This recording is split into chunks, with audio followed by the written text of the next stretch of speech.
Okay, folks, welcome back to another Random Bass channel. And today we're going to talk about intonation and why it is important to intonate your bass.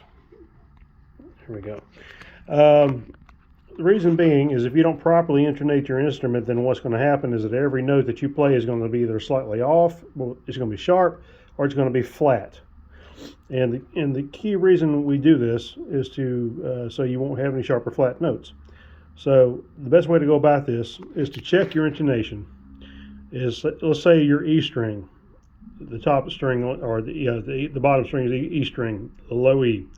If we hit the low E and that note is sharp, then what we want to do is take this saddle and pull it that way. We want to go toward the bridge.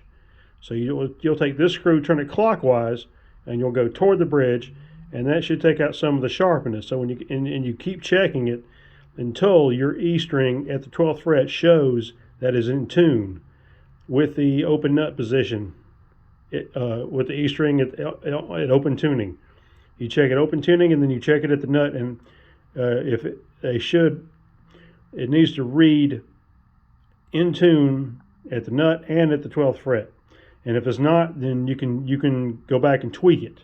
If it's still showing sharp, you want to turn it clockwise.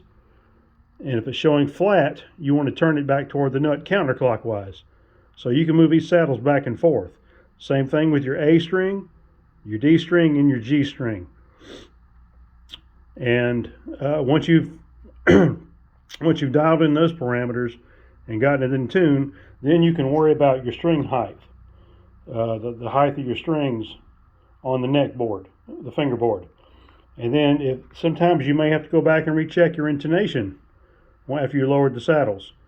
And when you're happy with your intonation and your saddles, and you've got a properly tuned bass. So until next time, take care, and we'll see you in the next one.